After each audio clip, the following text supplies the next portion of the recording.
వానలు దంచి కొడుతున్నాయి. భారీ వర్షాలకు చెరువులు కుంటలు అలుగుతుంగుతున్నాయి.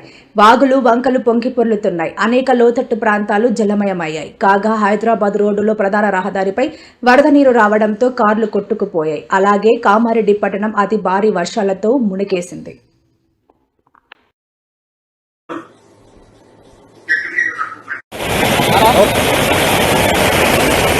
నమస్తే ఫ్రెండ్స్, మనం ఇప్పుడు కామారెడ్డి నుంచి హైదరాబాద్కు వెళ్లే నేషనల్ హైవే మీద ఉన్నాము. జన్నంపల్లి వద్ద తీవ్రమైన వాతావరణ పరిస్థితుల వల్ల నిన్న రాత్రి నుంచి కురుస్తున్న భారీ వర్షాలకు నేషనల్ హైవే పూర్తిగా బ్లాక్ కావడం జరిగింది. దాదాపు 25 కిలోమీటర్ల మేర వాతావరణ పరిస్థితులు అత్యంత దారుణంగా ఉన్న నేపథ్యంలో మనం చూడొచ్చు, బండ్లు కూడా వెచ్చబోయే పరిస్థితి, అత్యంత తీవ్రమైన పరిస్థితుల్లో కామారెడ్డి డిఎస్పీ గారు కూడా ఘటనా స్థలాన్ని పర్యవేక్షిస్తున్న దృశ్యాన్ని కూడా మనం చూడొచ్చు. జేసీబీతో ఆ నేషనల్ హైవేకి సంబంధించిన సిబ్బంది కూడా అంత క్లియర్ చేస్తున్నారు. దయచేసి కామారెడ్డి హైదరాబాద్ హైవే అవాయిడ్ చేయాలి.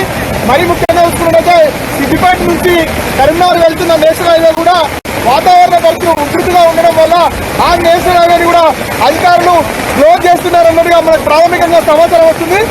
ఎప్పుడు కూడా వాతావరణ పరిస్థితులు అత్యంత ఇబ్బందికరంగా ఉన్నందున ఎవరు కూడా ఇక్కడ ట్రావెల్ చేయవద్దని ప్రజలందరినీ కూడా కామారెడ్డి కలెక్టర్ గారు విజ్ఞప్తి చేయడం జరుగుతుంది. ముఖ్యమంత్రి కార్యాలయం నుంచి కూడా ఒక సూచన రావడం జరిగింది. ఈ వాతావరణ పరిస్థితులు బాగాలేనందున దూర ప్రజలందరినీ బంద్ చేసుకొని ప్రజలందరూ ఇళ్లలో ఉండాల్సిందిగా కోరుతున్నాము.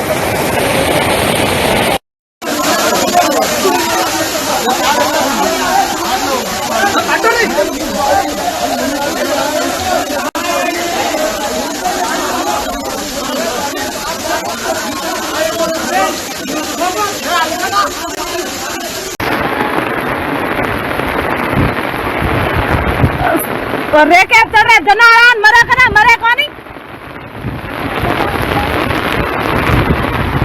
रेके